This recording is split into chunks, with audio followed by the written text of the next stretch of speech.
પ્રશ્ન નંબર 23 1, 2, 3 વિભાગમાં આપેલું છે. સ્વાધ્યાય 22 એટલે કે આની ઉપરવાળો સવાલ જેવું જ કે એમાં સમતલમાની આકૃતિથી લેન્સને કેટલા અંતરે રાખવો જોઈએ. તો આપણે વસ્તુ અંતર શોધવાનું છે જેથી મહત્તમ શક્ય મોટાવ શક્તિ સાથે ચોરસો કેવા દેખાય સ્પષ્ટ.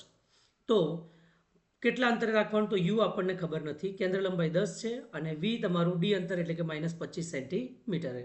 બરાબર છે. ચલો તો લેન્સના સૂત્ર પરથી યુ આપણને કેટલા મળવાનું છે? 7.14 સેન્ટીમીટર. બરાબર છે. એટલે આપણે કહી શકીએ કે લેન્સથી કેટલા અંતરે રાખવાનું? 7.14 સેન્ટીમીટર. આ કિસ્સામાં મોટાવની કેટલી મળશે? તો યુ એ રાખો તો વી તમારું 25 ને યુ કેટલો? 7.14. તો મોટાવ શક્તિ કેટલું? 3.5. બરાબર છે. આગળ શું આ મોટાવની અને મોટાવ શક્તિ આ કિસ્સામાં સમાન છે?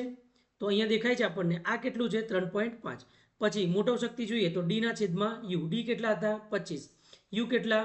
50/7. બરાબર છે. ઉપર આપ્યું હતું તેમ. તો એ કેટલા આવે છે? 3.5. તો બંનેમાં મોટાવ શક્તિ કેવી છે? સમાન. મોટાવની અને મોટાવ શક્તિ કેમ? કારણ કે અંતિમ પ્રતિબિંબ ક્યાં રચાય છે? નજીક બિંદુ પર રચાય છે એટલા માટે. ઓકે.